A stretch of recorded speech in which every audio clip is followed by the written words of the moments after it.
Hello!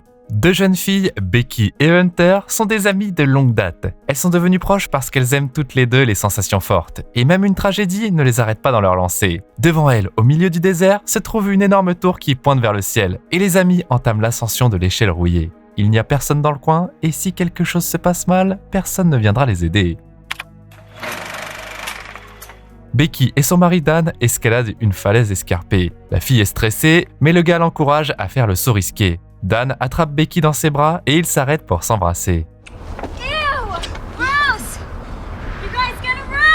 Leur ami Hunter a déjà grimpé plus haut et leur demande de suivre. Dan atteint le point suivant où il doit mettre en place un dispositif de sécurité. Mais un oiseau s'envole d'une fissure dans la roche et le renverse. L'homme tombe en bas. Il se fait arrêter par un dispositif fixé à la fissure en dessous. Le couple est attaché ensemble avec une corde pour empêcher l'un d'eux de tomber. Mais la corde n'est pas assez longue pour que le gars puisse atteindre le mur et saisir le rebord. Il demande à Becky de décrocher la corde pour qu'il puisse s'accrocher à l'anneau et atteindre la falaise. La fille le fait, mais l'appareil n'arrive pas à supporter la charge et se détache de la crevasse. Dan décède de sa chute. Près d'un an plus tard, Becky continue de souffrir. Elle est au bar, écoutant encore et encore la voix de son mari. Les cendres de Dan sont toujours dans une boîte chez elle. James, le père de la fille, ne supporte pas de voir sa fille gaspiller sa vie, alors il l'attrape devant le bar. Becky, ivre, n'est pas contente de le voir, et elle lui dit de partir. James lui dit d'arrêter de mettre le gars sur un piédestal en tant que saint martyr. You think Dan is standing out here alone, drowning in booze, grief, sorrow, whatever the hell this is? C'est pas la première fois qu'il essaie de parler à sa fille, mais l'écart entre eux ne fait que s'agrandir. L'homme ne laisse pas Becky conduire, alors elle rentre chez elle à pied. Là, la fille se sent encore pire. De plus, elle découvre que la messagerie vocale de Dan a été bloquée. Becky ne peut plus écouter sa voix. Alors, elle commence à mélanger des pilules avec de l'alcool. Elle est interrompue par un appel de Hunter, qui se présente bientôt à sa porte. You look, awful. Yeah, like really freaking awful.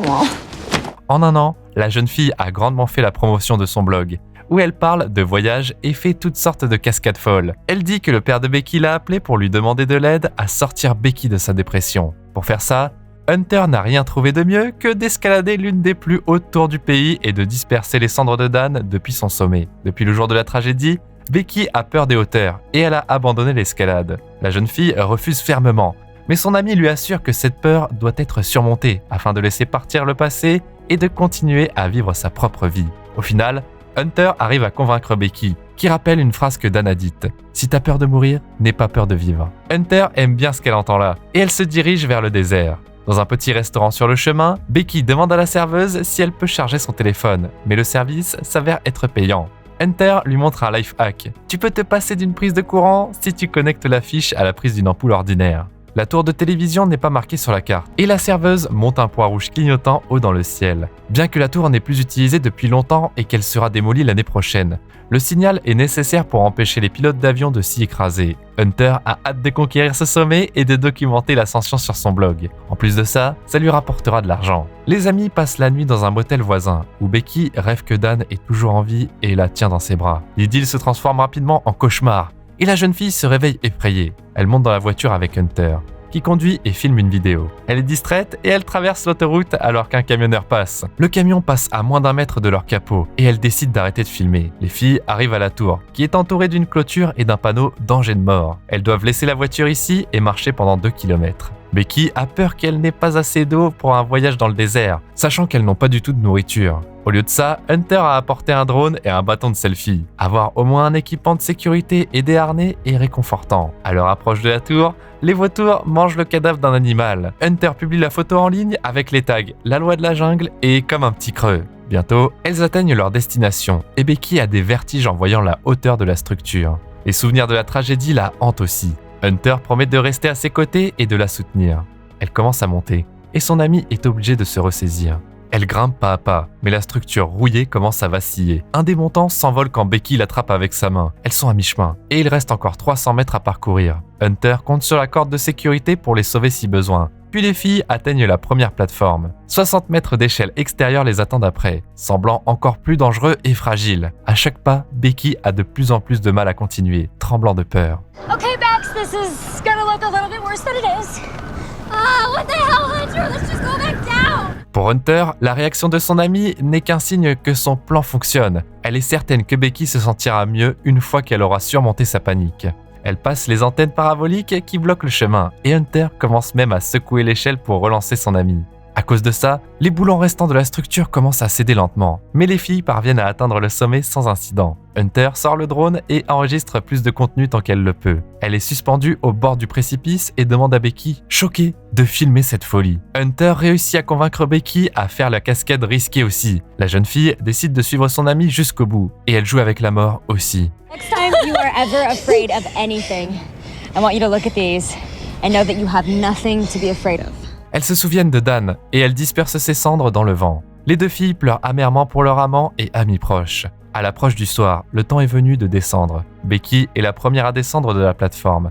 Mais après quelques marches, une section de l'escalier se détache de la tour. La jeune fille vole vers le bas et pense seulement sur la corde de sécurité, tout comme Dan avant sa mort. Elle est sauvée par Hunter qui parvient à s'accrocher au sommet. L'échelle continue de s'effondrer comme une tour de cartes et toute la structure descend. Hunter utilise le poteau comme levier et elle soulève son ami jusqu'à elle. Elle rit sous le choc, mais elle réalise rapidement qu'il n'y a plus aucun moyen de descendre maintenant. Il n'y a qu'une seule corde, et elle n'est pas assez longue pour atteindre la prochaine plateforme. Elles ne peuvent pas non plus appeler à l'aide, car elles n'ont pas de réseau. De plus, Becky a perdu son sac à dos avec l'eau et le drone. Il est maintenant sur l'antenne parabolique en dessous, dans la boîte d'urgence de la tour, prévue pour de telles situations. Les filles trouvent des jumelles et un pistolet de signalisation avec une seule munition. Hunter remarque que son ami a une blessure à la jambe, et elle lui applique un garrot.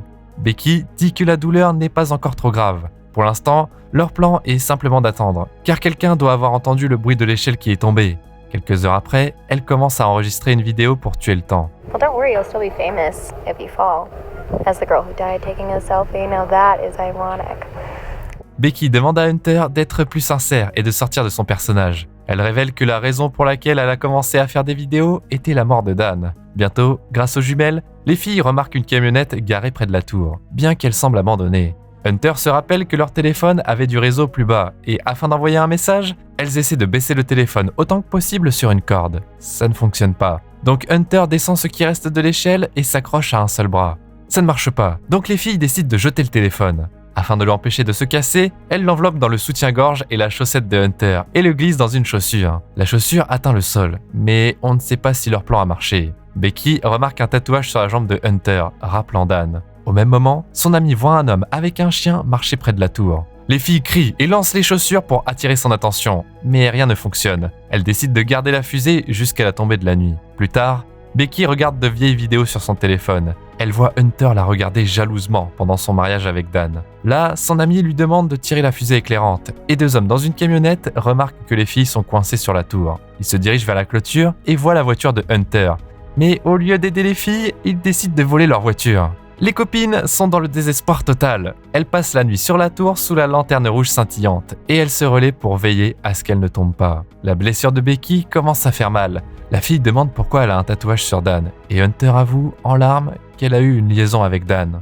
I am so sorry For sleeping with my husband or me finding out about it. for falling in love with the same guy.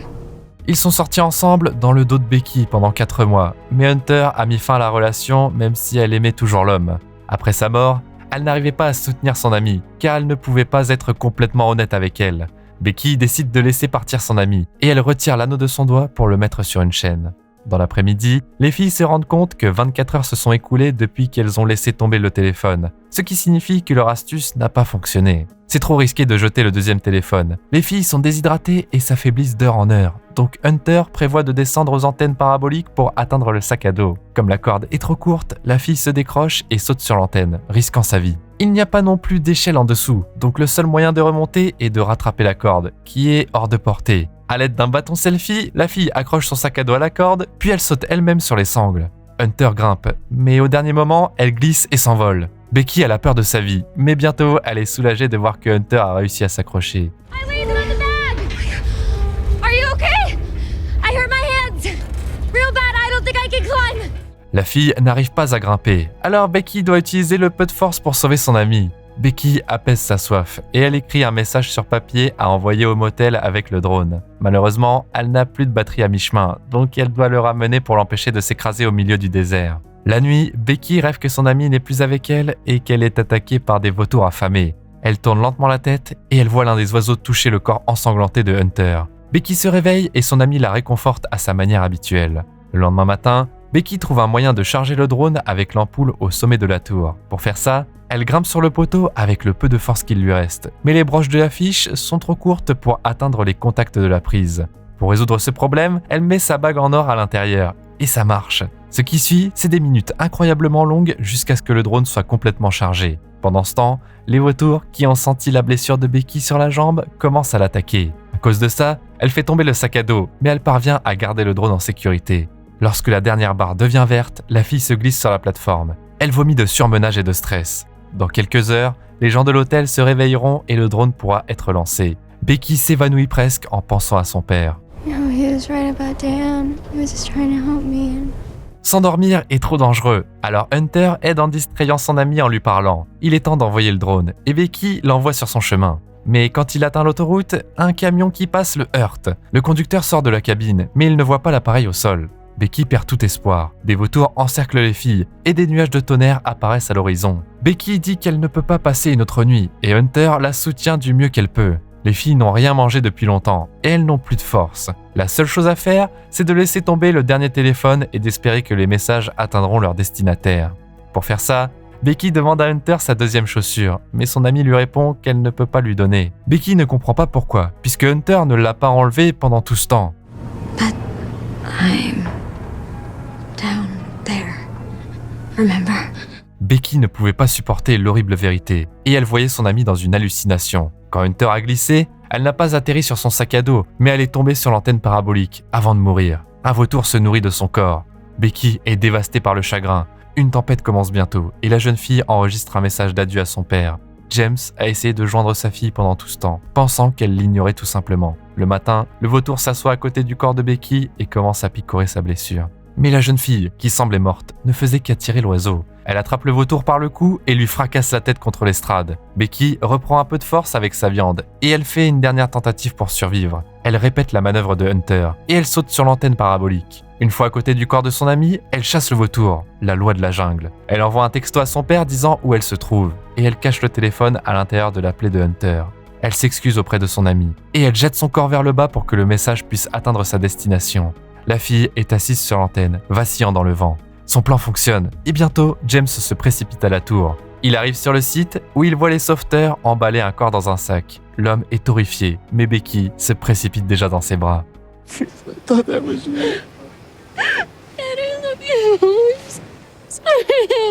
Comme toujours, tu peux retrouver le nom du film dans la description. En attendant, tu peux nous dire dans les commentaires comment tu gères tes peurs. N'oublie pas de t'abonner à la chaîne et de liker cette vidéo pour qu'on puisse te raconter encore plein d'autres histoires.